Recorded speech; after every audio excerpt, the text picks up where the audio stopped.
episode 3 of Living La Vita Loca podcast. My name is Faz. And I'm Rich. And thank you very much for joining us again. This week on the show, that would go quite nice and official there. Very daytime. We are going to be talking about 2 games. I will be reviewing Rock Band Unplugged on the PSP. And I'm taking Papers, Please on the Vita. Excellent. And we will also be talking about our shopping habits. Oh, that wasn't the cat. Our shopping habits and also what it is to be a retro gamer. So I think I want to kick off with a little bit of a story this week that I had. Mm-hmm. Yeah. So I went with my son to a shop, a retro gaming shop, or just not even a retro gaming shop, a general gaming shop. And the shop, I would call the shop CEX or CEX. But I have heard there's a different pronunciation, and this has come from Wikipedia of all the reputable sources that are out there, that it is described as sex. Now, I don't want to buy anything from sex.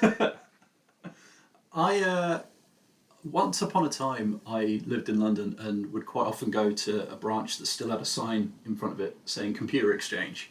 So I've always called it CEX, thinking, that's a nice little acronym, why not?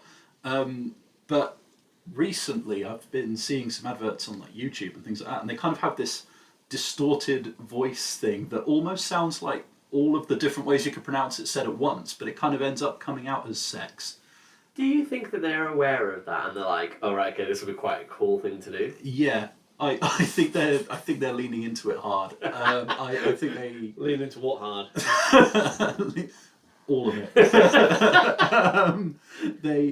A lot of how they approach advertising things and that seems to be along the lines of what someone at my work would call the cool kids at the back of the bus kind of thing. So I think they absolutely are happy for it to be referred to as sex. Do we see on Wikipedia as well that Charlie Brooker's involved or was involved in founding it somewhere along the line? That is such a strange Wikipedia fact. I will state it's a Wikipedia fact, but it is on there. I mean, I'm quite happy believing it. It just means that he's, elevated himself that little bit up my personal pantheon. There's something about the dystopia of Charlie Brooker, and also him having a shop that, I guess all that he found in a shop would be the sex exchange or something along those lines. And actually what is being exchanged is computers.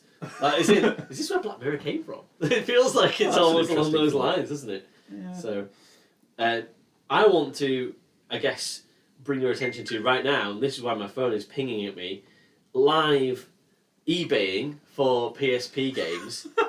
Currently 12 bids on, it's an 8-game bundle of PSP games, £22 and then £3 postage, so £25.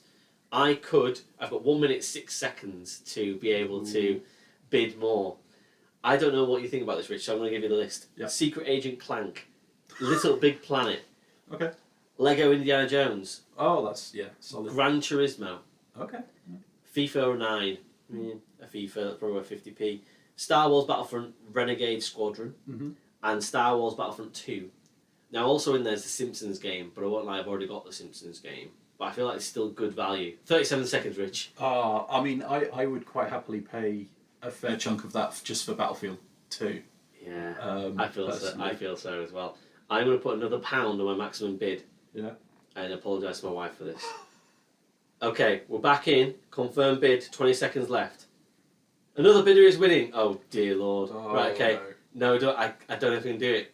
I'm going to do it for the good of the pod. I'm going to go with £24. Oh, £25. I've got 7 seconds. I'm in. Confirm bid.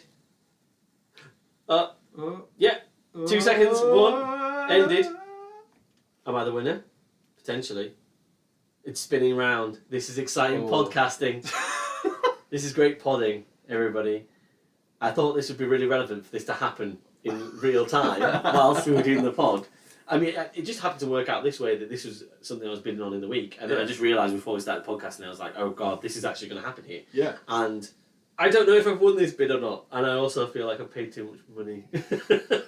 I'm having huge regrets. You're getting buyer's remorse already. Oh yeah, I did win. And now I've got £25. So wait, you did win, and now you regret. Is that good value? I feel like it probably is still good value because even though I've got the Simpsons game, I can trade that in at said CEX exchange, and then what kind of value can you get for it there? so which interesting enough, then this is what's good about the retro gaming situation, or at least the pre-owned games, we'll call them that in this segment really, because we're not just talking about retro games, we're talking about pre-owned games. So I picked up the Simpsons game as part of a bundle that cost me like £11. So it effectively cost me like £1, but I can exchange it at CEX for, I think it's £4. They sell it for like £6 or £7 or £8 in there, which is crazy really, because you can buy it on eBay for about £3. Yeah, and this is what I've found recently, because spoiler alert, I thought it would make sense to at some point review the worst rated PS Vita game on Metacritic. So at some point I'll be doing Call of Duty on the Vita, and I had a look, and we're going to get cancelled now. Oh yeah, Podcast cancelled. It was £18 in CEX, and I went hunting on eBay, and there are a couple of auctions starting at much more sensible prices. But they so quickly got up to £18, and I was sitting there going like, well, there's no way I'm going to pay that plus £3 postage, whereas I know I can get it for the asking price, like down at CEX, like, and yet there were still people quite happy to pay over the odds. So where did your auction sort of start at? It started at £15, and I was really happy to be able to put in for that, but I knew in my heart of hearts that I'd pay £25 for those games. Because that works out about it's probably about £4 a game ish, £3.50 a game. So it's not too bad at all. And because I know that for the podcast, but also for enjoyment, I'll play all those games. Yeah. And some of them are worth more than others. So for example, Gran Turismo, when I've looked around for that, I think Gran Turismo is about £8 or £9, and the rest of them are all like Battlefront. I think it's like £4. So it works out quite good value in the end anyway. And what will probably happen at some point is if I end up with loads and loads of PSP games, I'll probably end up doing the same thing and flipping them. Just if I don't if I think I've played it and I'm not going to go back to that, then I'll just do the same thing. I'll just put a job lot on eBay, and that'll be that. And then in 30 years' time, when I go, oh, I want my PSP back, all those games back. The whole cycle will begin again. So, just tell me. I guess this is part of the conversation, but I'm eager to ask you the question: what makes you a retro gamer? I really, really, really dislike a lot of the online components of games nowadays, and like the sort of ballooning file sizes and stuff like that. You were saying the other in one of the other episodes about only getting about 3 games on your Xbox or whatever. Between that and microtransactions and like general kind of online toxicity and stuff like that, I think it's a ridiculous situation to be trying to have fun in, and so I got to the stage that a lot of the games that I'll play on the more recent consoles I've got are older. They have an old school mentality anyway, but for I don't want to be sitting there playing something like let's take Call of Duty for argument's sake, and feel the need to shell out for however many pounds for XP boosts or making my gun look a certain way or having something that I can dangle from it or anything. I feel no need to do that. I would rather hop into like a bot match offline on my own. Red Faction. Yeah, 89 kills. Unreal Tournament back in the day, all that kind of stuff.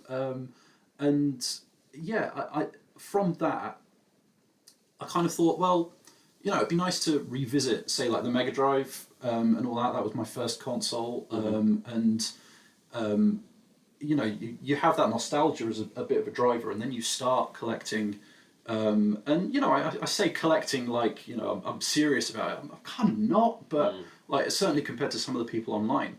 But there was that opportunity to go. Oh well, I remember seeing such and such in the shop when I went to rent it back in the day, and it was always out, and I never got a chance to play it. Renting games is so much fun. Well, this is it, right? Because CEX nowadays is the closest you get to renting anything. Yeah, because quite often, like demos aren't a given, and So it's not like you can go down Blockbuster of a Friday night, Saturday morning, or whatever. Global Video. Yeah. I remember. I think I got Splinter Cell. That was again. Probably got like 50 games from there. But that was a vivid memory of mine, having Splinter Cell 2 and renting that.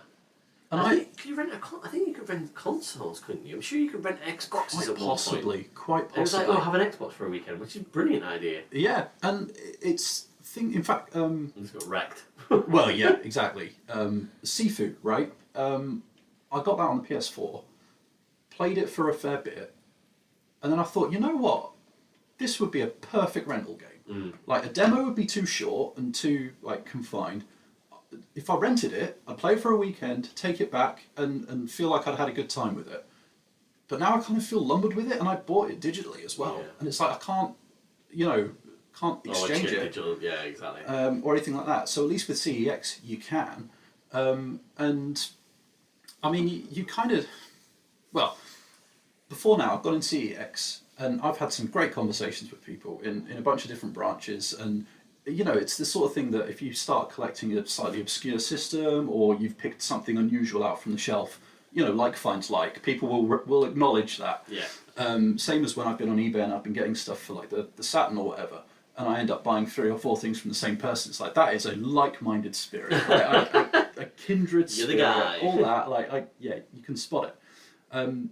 But then in CEX, you can go, and before now I've turned up with a copy of Nigel Mansell's Championship or whatever it was on the Mega Drive, just looking to offload it because it's shite. And that's one of those ones that Is that an indictment of Nigel Mansell's driving style? No shade on Nigel Mansell. Did you hear that, Nigel? You're all good, mate, don't worry. But it's one of those ones that I remember seeing on the shelf back in the day, in the video shop near to where we lived. And I was like, oh yeah, I'll get that out. Got it home, and it was the first game that I'd ever rolled credits on. And I think that was more from failing than anything else. But I started collecting Mega Drive games, and I was like, you know what, let's revisit it a little bit. So I grabbed it, and it was like, was I playing a different game? Had they given me a different game to the one that was in this really cool box? Because I remember the box. I remember taking the box to the counter. The game I have on my shelf here is not the game that I think I got IndyCar.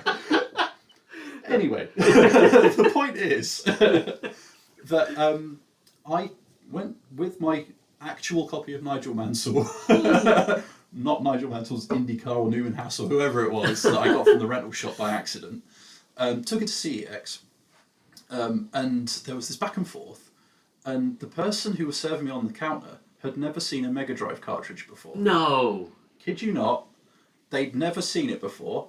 And I had to have and this is the closest I've ever got to that Simpsons bit, like the old man yelling at Cloud. Yeah. It was this conversation that did it, and it was like this. I know I'm a retro gamer now, and so I had to explain that these things used to come on cartridges that look like this. First off, you blow the cartridge. Yeah, if you're doing it properly. You probably thought you were performing some sort of sexual ritual, and you're like, no, this is actually what you have to do. This is what we did. This is the thing. It definitely works.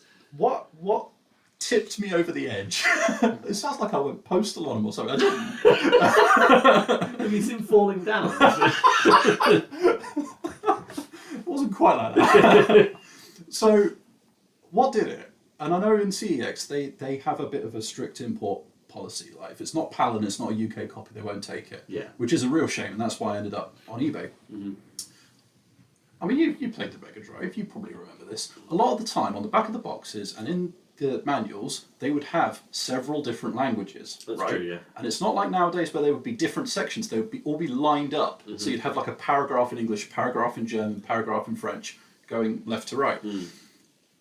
This person serving me in CEX said, no, I'm sorry, I can't take this because it's in German. And I kid you not, right? I grabbed the box, it was like, yeah, it's in German, then it's in French, then it's in Portuguese, then it's in English. They're all the same thing. This is what it was like. This is what it was like for us growing up. And I down the mines. I gently forced the issue as much as I could. And I'm proud to say I didn't get escorted from the premises, but I've still got my copy of Nigel Mansell, so I definitely lost.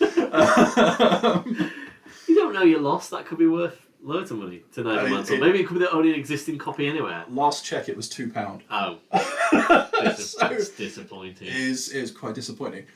So yeah, like that. I think that was what did it. It was like, not only do I remember some of the games, right? And let's face it, I am getting old enough now that it is a bygone era, but also I'm passionate about it.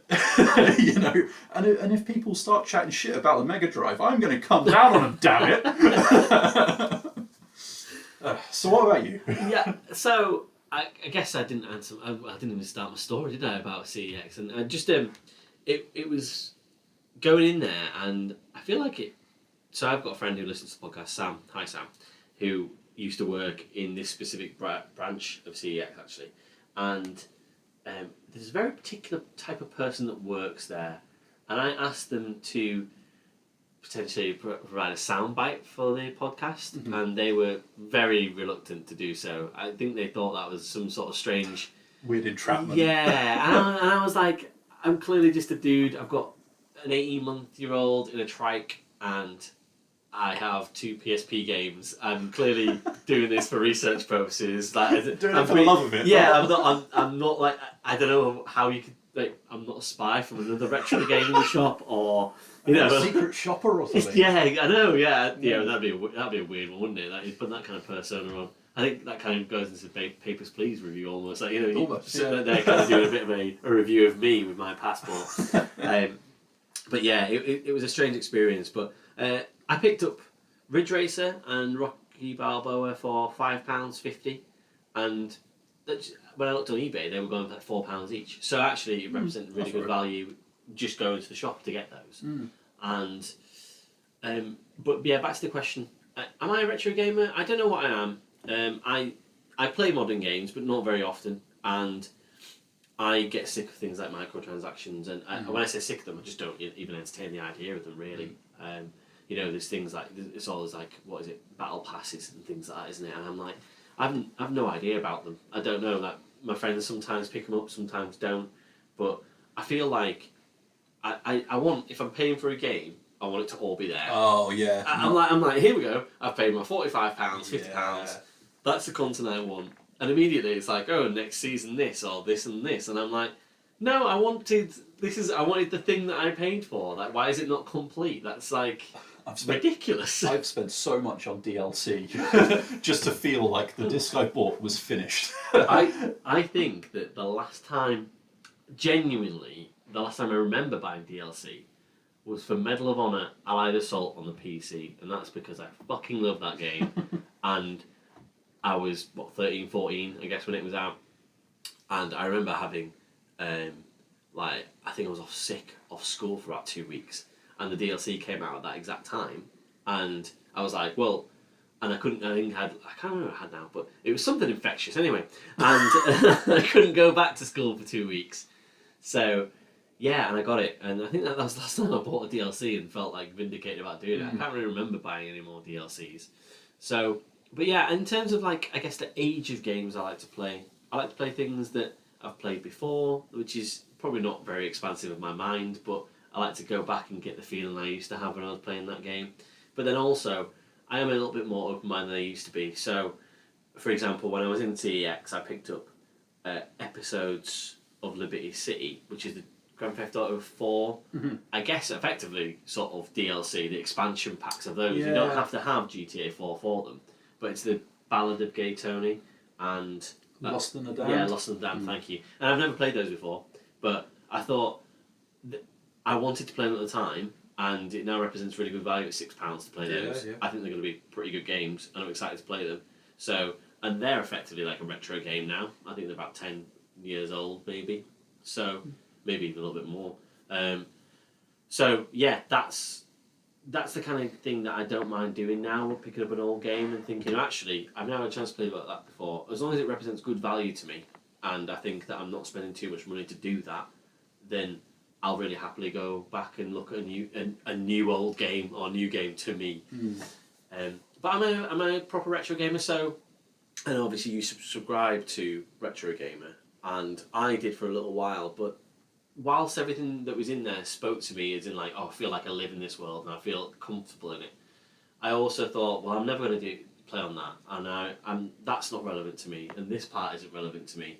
And there was a lot about, I guess, building computers or building old systems or being, investigating parts of old systems that I'm never going to be part of either. Whereas I think you are a little bit more. Yeah, and I think that's part of the appeal. So I mean, obviously the pandemic helped and helps. Helped everybody. Still going. Everybody did really well out of it. Yeah, and with lockdowns and stuff like that, it was a bit of a chance to indulge the hobby, and so I ended up picking up an old Game Boy Advance and modding it with a decent screen and stuff like that, and I got a lot of satisfaction from dipping my toes into that kind of building side of things, and same as like putting together arcade sticks and stuff like that. Like I really got into the kind of nitty gritty of starting to put some of these bits and bobs together, and especially with retro gamer and magazines like that, and like online communities around it. Kind of like what I was saying with the Saturn earlier, and spotting people on eBay that have clearly also imported stuff, and like it's just nice to know that these people are out there fighting the good fight and doing these things. Yeah. And I think, I am going to get to the stage where I have to draw a line somewhere with, picking up consoles and games and things like that, because I can totally see how it can get out of hand, especially like, I know a lot of the advice in Retro Gamer quite often goes along the lines of, go in with a list and, have a targets for what you want to play on a system, and control it that way rather than just going sort of scattershot and picking everything up. Yeah, nobody did that at the start of the pod, so that's not what's just happened. But this is the thing, right? Because like I went through various lists, I did my homework, and like I got a lot of enjoyment from the research. Yeah. And like that is another facet of the hobby that I really enjoyed, and I still do. And digging a bit deeper and finding those deeper cuts, and finding something unusual to play that I'd never heard of or never thought I would like, and giving it a go. And the problem is now that I feel like I've picked all the kind of low-hanging fruit from CEX and eBay, and now I'm getting to the stage of like, well, am I willing to spend 120 quid on something? Yeah. And those sorts of things, which is getting silly. But then I quite often find that CEX's prices are the prices you will find most places. Like they seem to be the people that set the market rate for a lot of stuff nowadays, at least in the UK. Yeah, certainly. And I think that I was just actually having a look on CEX's website there just to judge how, I guess, good value it was, what I just bought on eBay there, and it was pretty much in line, really. Yeah. So it was almost like it's getting delivered to my house for the same price that I'd be paying to get all those things sent from CEX. Now, actually, it's better value because if I did specifically want those games, then postage from CEX. Oh, it's per item. Yeah, it's per item, so it does make a difference to be able to get a job lot of PSP games, and that's what I try to do at the moment. But I think that will definitely slow down. I'm just kind of doing that at the moment because I think that it's just, I'm trying to get those job lots where I'm like, oh, I haven't got all those games, and even now, that's the first time where I've bought a job lot and there's been one game in there that I've already owned from a previous job lot, and I felt like, well, one game I can deal with because then I can go and get a little bit of credit to CEX and have a look and see what else there is. But I will find myself probably starting to cherry pick games. So something that happened this week was another job lot from eBay, and this was it felt like extremely good value at the time. I think it was £18, I said. So it was £18 plus a couple of pounds postage. So I think it was about 20 quid it worked out. It was meant to be 12 games, and I was like, 12 games for £20, and it won, the bid won, and I was like, oh, amazing. No way! That is so good. Now, in that job lot was Metal Gear Solid Portable Ops Plus, and that's worth like £10 itself, and I was like, oh, brilliant, that's so fantastic. I got really good value there. It came on Wednesday, and that game was missing. The case was there, and the manual's there, but the game's missing. Now, that brings me to another point where actually there's a real booming business around selling cases and manuals for expensive amounts of money as well. I mean, especially with retro stuff, like as soon as it's complete, the price can skyrocket. Yeah. So yeah, I mean, if anyone wants one, I've got a case and a manual. But yeah, and I was like, oh god, and I felt really quite crestfallen about it. But then I looked inside all of the cases that came, and amongst all of them, there was an extra copy of SOCOM. So there's SOCOM 1 I got, and SOCOM 2 on the PSP. So I was meant to get 2, Fireteam Bravo 2, but I got 1, which came covered in paint. So I will put a photo up on our socials just so you can see that's what came along, and also an extra copy of The Sims 2. So effectively, I got an extra game on top of what I paid for, but it wasn't what was advertised. Yeah. I did message the seller and said, "Look, this is what's happened," and he said, "Oh, I'm really sorry. I didn't look at any cases, particularly before I sold them on." But yeah, I know. Come on. But he was quite nice about it. He said, "Look, do you want me to knock some money off?" And I was like, "Well, actually, no. Like, I'm not that bothered because I've got this extra game out of it. I tested the game even though it was covered in green paint, and it worked absolutely fine. And also, I got like an extra game on top of that as well. So it was, even though it's a double copy of The Sims 2, it still represented good value. So there's a couple of ways you can pick up games pre-owned that we've just talked about there, but." As you can see, there's risks also. Well, yeah, because I've never really been one for going in for job lots and things like that, and so it's kind of interesting to hear about your trials and tribulations with these things, especially with certainly on eBay. Whenever I've used it, because I've been so selective and certainly recently getting the Japanese Saturn games and things like that. I would be mortified if anybody if I was selling anything and I hadn't opened the case, the thought that someone would have the cheek to not look in the cases before putting it online, makes me feel a bit sick, if I'm being honest. I used to do this sort of thing for a living, various places, and it's due diligence, you check these things. Come on, guy. I think this dude flipped a lot of stuff by looking at his selling account. He was going through quite a lot of things. That's no excuse. If you're being professional about it. I've worked in places where people turn up, smile enigmatically, and put a bag full of bootleg porn and twigs and cat piss on the counter, and then fuck off. And then you have to sort through a load of stock out back and sling it on eBay still. Yeah. It's doable. You can open a case. Just not a bag of cat piss. Just don't open that. Yeah, that was a bad thing. I want to look on CEX how much I get for it. Now, I think that in terms of gaming then, have you ever been somebody that buys a lot of new games then? I know obviously you mentioned before that you bought Sipping, and I guess in a ratio of games, I'm not asking for arbitrary numbers this time. If you were going to say, all right, okay, were you more of a new game buyer or a pre-owned buyer? What would you say you were? Definitely more pre-owned. Yeah. And that's been like that for quite a long time.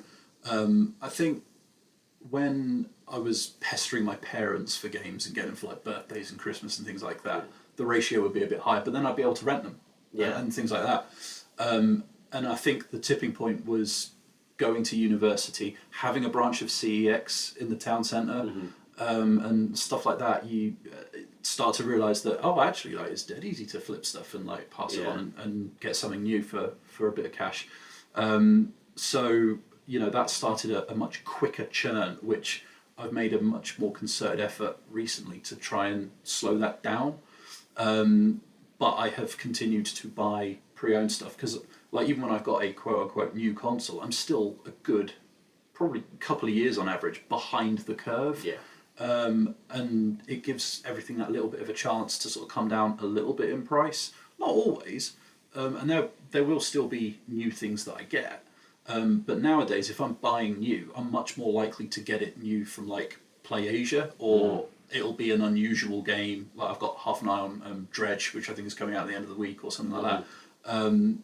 Rather than queuing up at midnight for Call of Duty or something like that. I've never really gone in for anything like that. Yeah, I don't think I've ever queued for a game, but I remember. So just I guess to answer my own question as well, I'm certainly on the side of buying pre-owned. Usually, apart from this obviously occasion on eBay, usually you find that most places fire you a good copy. It's very rare that you pick up a bad copy or something's wrong with it. So that doesn't concern me too much.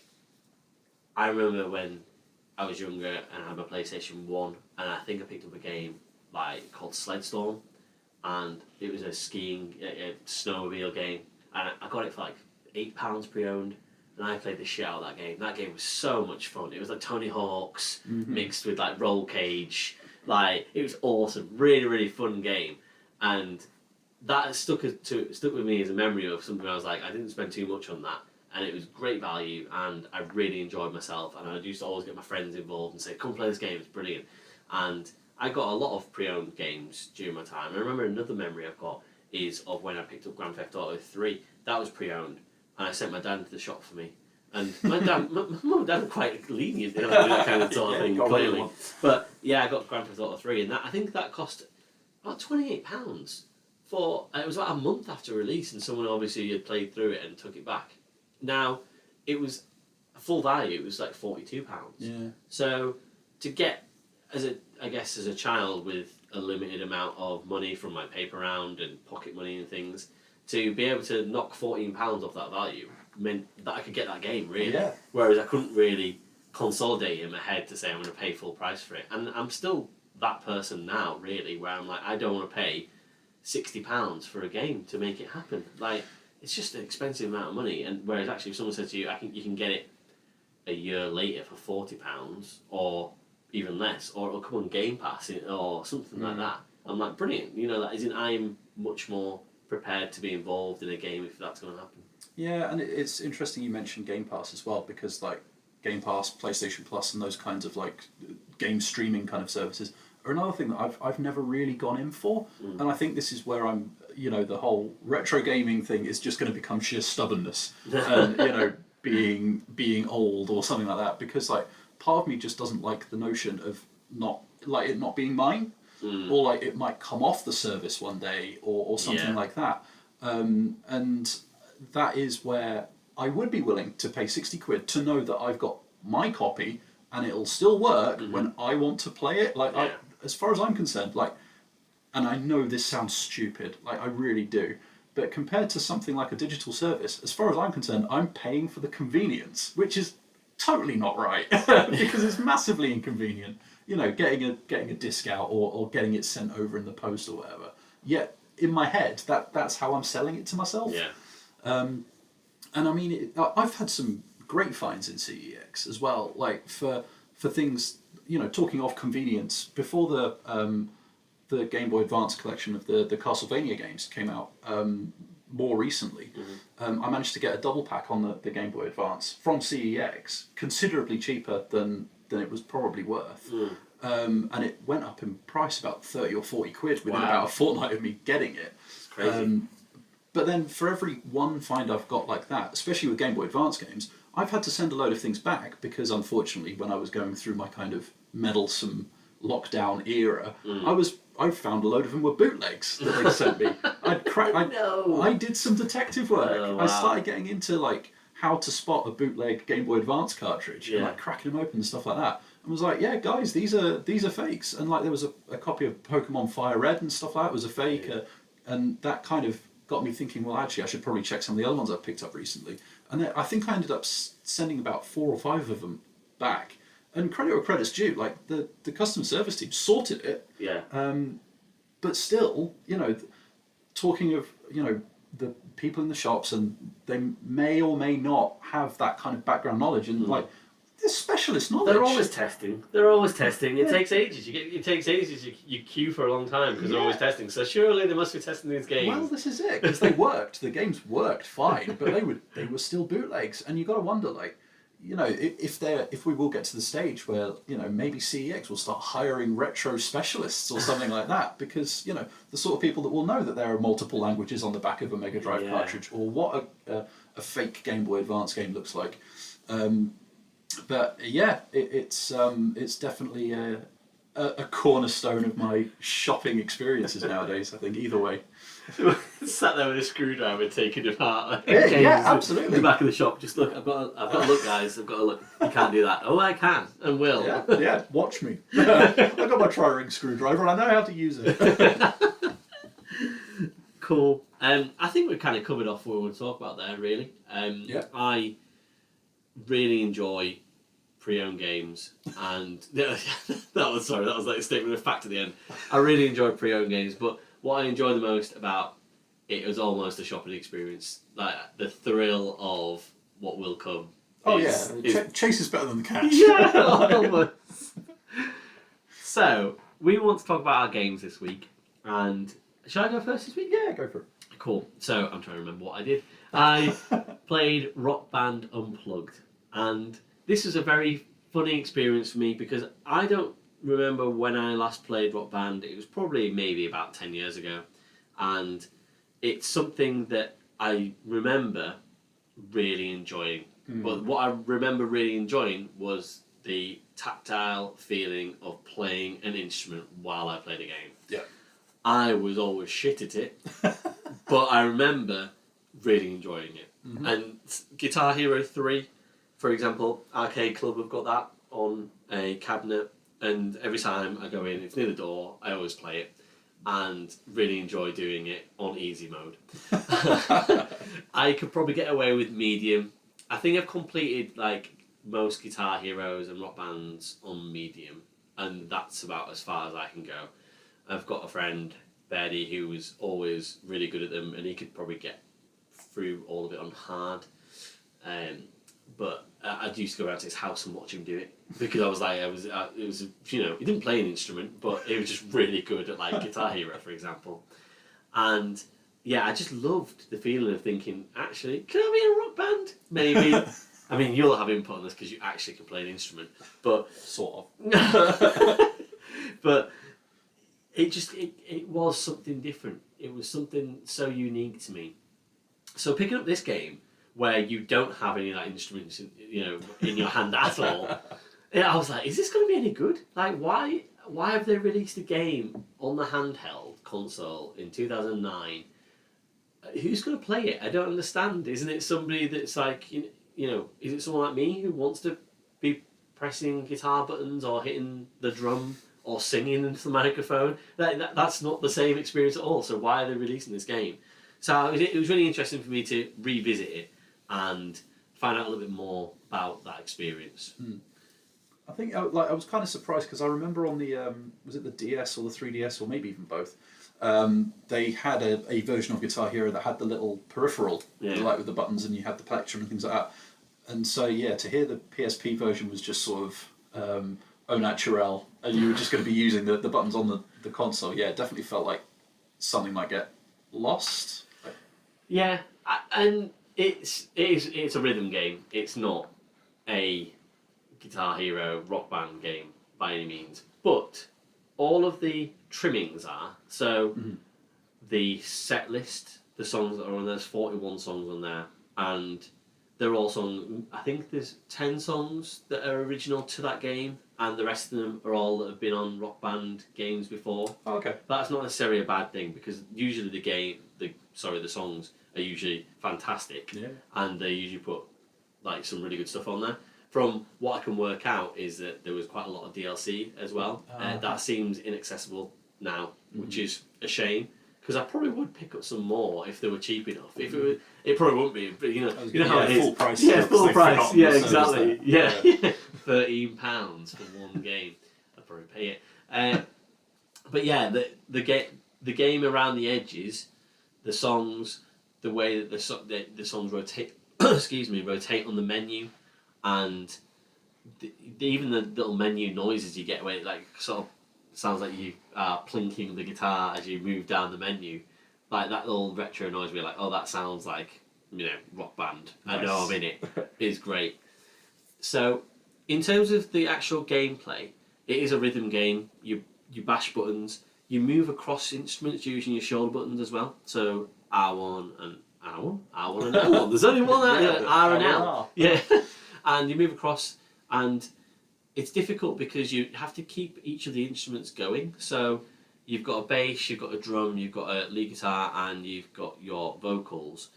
And the only way you can kind of keep them going is by completing phases of each of the instruments.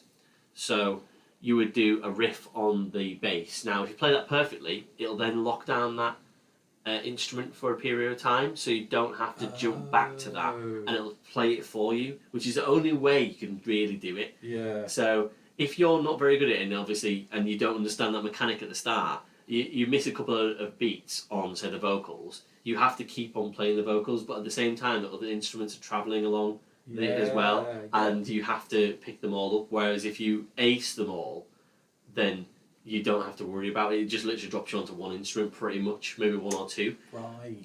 So for it to be easy for you, you have to be good at it. Yeah, flipping it. Because I played it for a couple of minutes before we started recording, and two things jumped out at me. I was ready for the face buttons to be used. I was expecting all 4 of the face buttons under one thumb, not like up and left and triangle and circle. I definitely wasn't ready for the track switching, and I definitely didn't realise that you could buy yourself some more time to make all that easier. Yeah, and like you said, the button setup, you can change it, but I don't think there's an easier setup either. When I looked through it, I thought, oh, this feels a bit cumbersome. It kind of makes sense because of how they've lined it up on the screen. Yeah.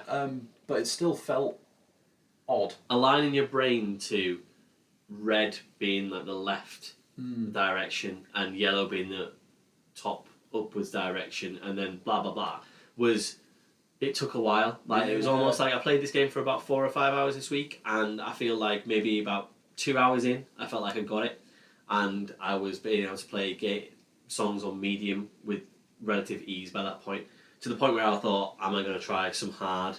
And I tried it, and I was not very good at it. But the good thing about this game is that it does have a tour mode, just like the original games, and you can build your way through the game. But also there's some mods on there that you can do, and one of the mods is a quick play mode. You can't save the game, but it actually unlocks all the songs for you. So immediately you can access every single song. Oh, that's cool. Which is great, but there's definitely something to be said for playing Living on a Prayer to going to Chop Suey. on easy mode, Bon Jovi on easy to like System of a Down on medium is a big jump. Yeah. So when I initially tried to do that, I was like, oh great, I don't even have to complete the game. I'll just go to the songs I want, and I'll go to the harder ones immediately. I'll just go straight into Pinball Wizard on medium mode. On my days, the jump up was just too much. You need to probably progress through the game to give yourself the time to be able to learn the buttons and learn what's going to happen. So whilst it's great that you can unlock it all immediately, and if you're a casual gamer or you're really good at rhythm games, that's fantastic. But I think there's some learning to be had where actually it's good to go through the tour mode. Get yourself into some training and earn the right to play Chop Suey on medium. Yeah, and I thought this is definitely going to be for me, because I thought, from a physical point of view, because the thing I always struggled with when I played on Rock Band or Guitar Hero was actually the dexterity of my fingers. Even playing real instruments, I remember trying to play Wonderwall in Year 8 music, and I always felt like my hand just could never get round the guitar, like to play the notes. Whatever you play music, what do you do? It's really interesting you say that, because like certainly when I was at uni, like Guitar Hero 2 and 3 like were big, right? Like we would play that quite a lot, and we generally found that the people who could play instruments had a bigger adjustment to make to use those controllers. However, like the people that tended to play like rhythm, so like bass like I do and stuff like that, seemed to be able to gel a little bit better with Guitar Hero as a rhythm game. And so like as far as I was concerned, it was just like, yeah, okay, well, this is more like playing a bass line because it's, repeating motions and things like that, and I kind of had some of that dexterity. Whereas a friend of mine who was very much a lead guitarist, and would be the sort of person that would just noodle for hours, whether or not anybody was actually trying to finish the song. Miss you, Peter, hope you're alright. But it sounds like something bad has happened to Peter. No, he's fine. He's living in Birmingham, but he's fine. Oh no. Sorry, Birmingham. But he really, really struggled to get the Guitar Hero controller to do what it was trying to do on the screen, because his hand was used to a different set of motions. So I guess if you scale that down to your thumbs, I don't know if that still rings true, because it's a bit more of a level playing field, right? It definitely felt that way. So I thought, oh, when I first started playing it for the first couple of hours, I was like, oh, this is more me. But as the difficulty ramps up, it doesn't. It just feels difficult for anybody. Like it doesn't feel like you get any advantage from being good initially at playing the instruments or not really. So I felt like, oh, actually, I can actually do this way easier for me personally than I ever could do when I played with the instruments on the home consoles. But actually, as the game went on, it just became the same sort of difficulty it always felt with the console instruments as well. Yeah. So, but it's good. The great thing about the game is that there is the ability to play it on the lowest possible level of difficulty and the highest, and the songs are also graded in difficulty as well, and always have been, and that makes it easier as well. So you can play your very easy songs at the start, and then get up to What's My Age Again when that is just really difficult to play, and they make that a graded difficult song, but also you can play that on easy if you want to. So you can always play the song on easy, but that is when you feel like you're not actually playing an instrument, or you're not really playing entirely the music. You're just kind of hitting a random beat every so often. Yeah, because I remember that being the way back in the day with a lot of it, and it was almost like you had to ramp that difficulty level up to feel like it was gelling more with the song. And it's interesting you said that it was quite big at university when you were there, because it's a very social experience. Especially Rock Band, where you could play 4 instruments, for example. That's a very social thing to do. This game doesn't have any multiplayer option on it. Like at all? At all. Which is insane to think that you could... Yeah. Why would you not make it that you can have 4 people playing wirelessly over PSP in a band on a tour? Like, I get that might be difficult, or maybe you can have like a 4 gig set, and you say, I'm going to go into this lobby, and then it's like, you can all play this set, and maybe you could get something for it. You could win a DLC or something. I don't know. It just felt like there definitely could have been something there which would have made it more fun and exciting, and actually what it was always originally meant to be, which is, even if you only had the one instrument, for example, your friends would all be sat there, you'd all be watching each other and having an absolute laugh about it and loving it. And you can't really have that here. You almost be sat on the bus, like with your earphones in, doing your own thing, which is nice, but not as good as being able to share it with your friends. Oh, it seems like someone's skipped a beat.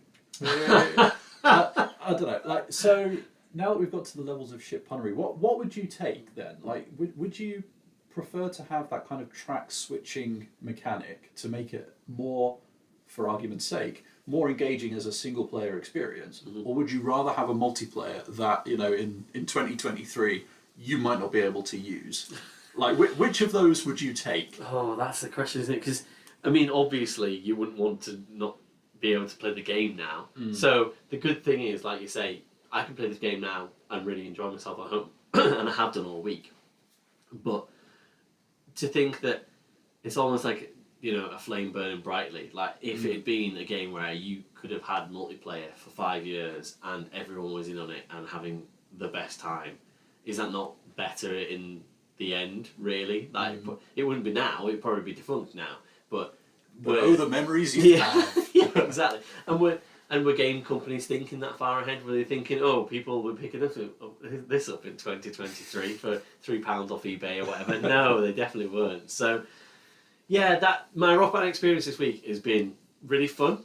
It's definitely a different type of game, and I would recommend it to say that actually pick it up to see how different it is, but also you still get that same kick from playing through a really hard song and getting all the way through. And the graphics are fine, and the band playing in the background, same sort of thing, and you get that Rock Band experience that you would still be recognisable to you from the home consoles. So it's not so different in that way. Nice. Arbitrary number out of 10. 7. There we go. 7. There it is. I've said it now. I've said it 3 or 4 times. I'll say it again. 7. Seems like you zeroed in on it halfway through the sentence. Was it a 6 or is it a 7? Oh, it sounds like a 6. You're saying 7, but it sounds like 6. Yeah, okay. Oh, you know me so well. This is nice, isn't it? How nice is it that we're just sitting here? I can see it in your eyes. Shooting the shit. Okay, 6. Let's go with 6 then. Yeah, which is still a recommendation. It's still over 5.5. 5 out of 10. which we said we're going to use the numbers correctly on this podcast. So, yeah, you tell me about Papers, please, because I am so excited to hear about this game. So, Papers, Please, if we're talking unusual, different type stuff, definitely fits into that. You play as a border guard, checking paperwork for people trying to come to a country, and the game is by Lucas Pope, who did Return of the Obra Dinn, and I think I saw on Wikipedia was also involved in one of the Uncharted's Once Upon a Time as well, but while working on that, learned about this whole notion, to go full circle to what we were talking about last time, about taking a core gameplay mechanic, running with it, and seeing how far you can get. And so Obra Dinn and Papers, Please are both like laser focus on one mechanic.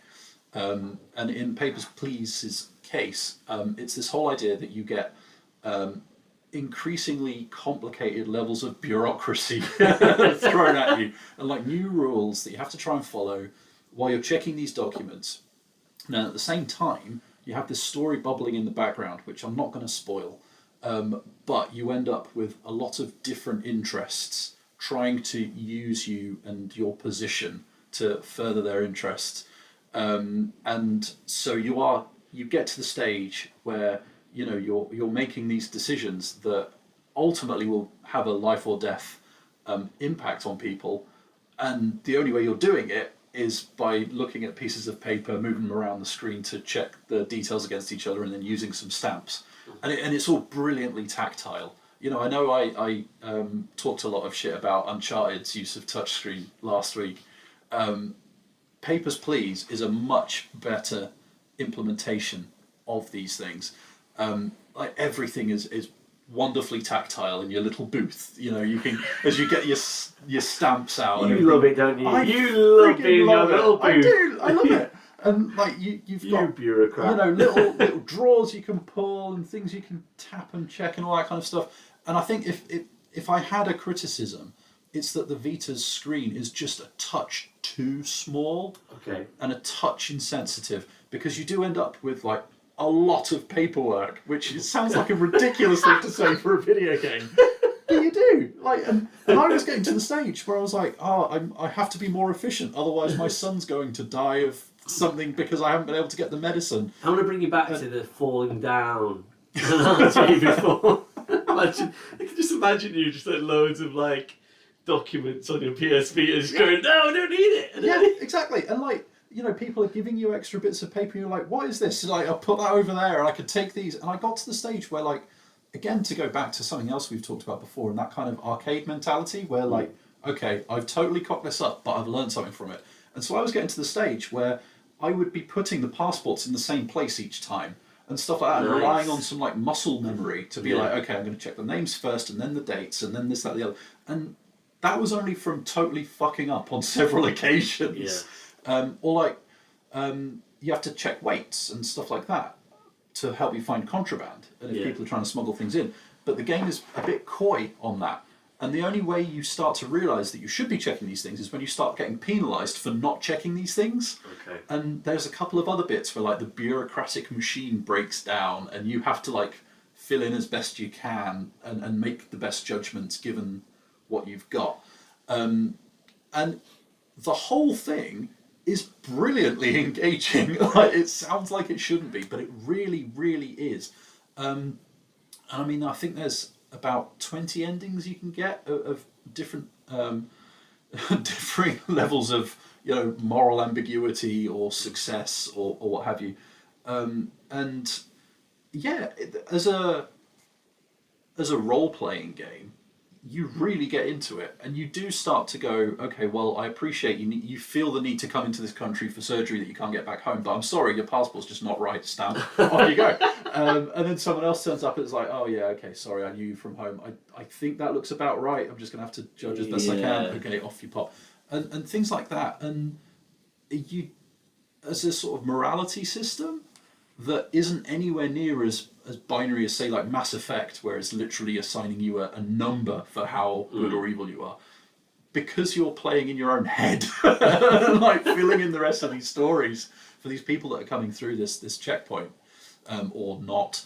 Having nightmares Yeah, at night, like, thinking, it's really I should have let that effective. person through. Oh, Yeah, and happily, it autosaves at the start of each day. So if you do have that moment, and you will, like, you can go back and you can try again, or if you, I got to a certain point in the story, and suddenly thought, oh, actually, if I did a slightly different thing there, I might be able to get a different ending from it. And lo and behold, you could. And so it was really, really good for, feeling or giving you that feeling that you can go back and experiment a little bit and play with it. Or, I got to one point where I think 2/3 of my family had died and I had no money, and I ended up being thrown in jail because I had run out of family members, basically. that is a bad day at work. And then I thought, okay, I can rescue this, right? I'll go back to the start of the day, and I'll just do it better, right? I'll be more on the ball. I'll check these details more carefully. I'll talk to my wife in real life less because she's a distraction. I need to focus on the passports. And I went and I did it. Everyone survived that needed to survive to get me through the day. Then I got thrown in jail because I was poor because I paid for the heating. And it's things like that where you do get to the stage where you're like, okay, I'm just going to start again, and I'm going to realize earlier that I have to check weights or check heights, and now I know where to check those things on the screen. I can do that, and it plays into that kind of learning mentality, going back to it again. So there is some replay value. Don't get me wrong, though. I think there's a limit to it. Yeah. I would be lying if I said I'd seen all 20 endings. I have a real life. I have a job in real life that isn't checking passports. Do you now, though? Do you? Well, do you need one? Maybe if you perfect the game, then somebody will knock at your door and be like, "You're the perfect border guard." we need you. Yeah, we you're already You're trained good with stamps. And so I don't know if it could hold your attention past maybe about 5 or 6 hours. Yeah. However, for those 5 or 6 hours, like, you are there for it. Like it's really, really engaging. And like I say, the only real gripe I had with it was that the Vita screen was just a bit too small. So when I was trying to, get bits of paper out from behind other ones and things like that, and I'd stack them a certain way, it wouldn't necessarily respond as quick as I would like it to. And occasionally you need it to respond, and that's the kicker. There are a couple of situations where you have to react to things, or, each day you're against the clock anyway, so it might just be like, clocking off time's coming up and I can get this person through, but I can't get the sheet of paper because that was the thing that I noticed in the little small couple of minutes I played it, was immediately, I think I got through 4 passports a day, and it was like, you're not making enough money, and it was like day 1, and I'm like, there's a lot of pressure.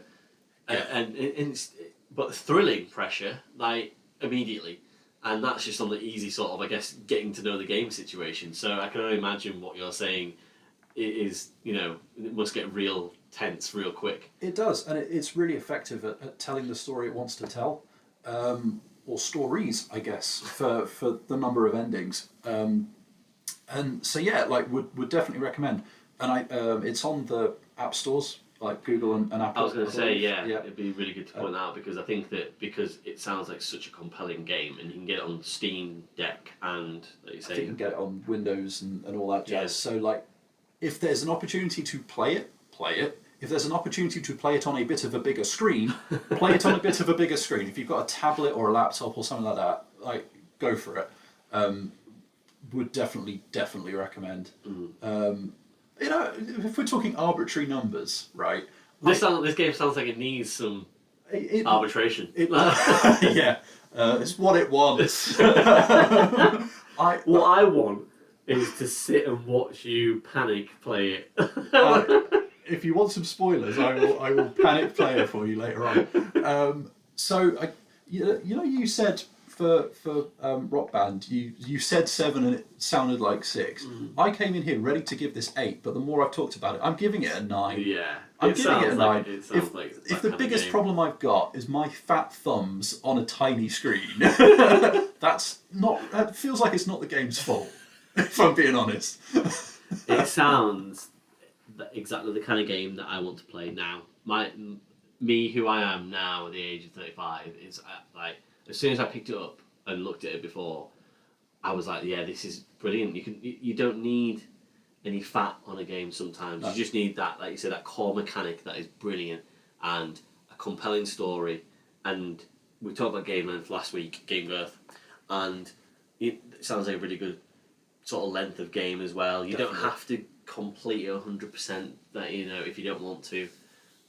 Yeah, brilliant. Sounds like an awesome game, and that was our best review so far. Thank you. I was on the edge of my seat listening to you. I was like, oh wow, this is great. I'm planning on doing Call of Duty next week, so it's going to go the other way. Yeah, I'm fine without that. No, I won't be here. No. Just be me on my own in a room. That's fine. Yeah, no, I'll just phone it in. Literally. So, I mean, speaking of which, then, so we want to keep our pod fresh. This is our 3rd pod, but we're going to have a few different ideas of how we're not just going to do plain old reviews, I guess, every single, even though that was fantastic for me. But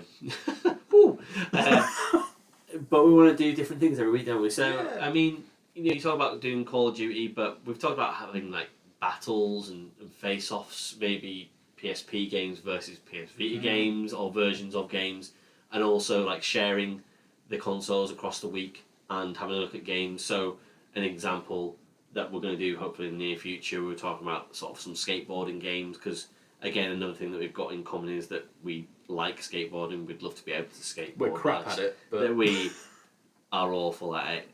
Again, good at falling over though. Well, yeah. I mean, medical ailments mean that we shouldn't be doing that, but we do anyway. But here we are. Here we go. And things like that. So we will be doing different stuff. We're looking to have some guests as well, hopefully over the next few weeks. Maybe try and introduce some people and see what they've got to say about anything really to do with what we like to talk about on the podcast. So hopefully that's something for you guys to look forward to. Again, like I said at the top of the show, we really appreciate you being here, and we hope it's really engaging. Please do try and give us, even if it's just some general feedback to us via WhatsApp or on our socials. We love hearing from you, and everyone's been really kind so far. So there must be some shit bits. So let us know what they are as well. Yeah.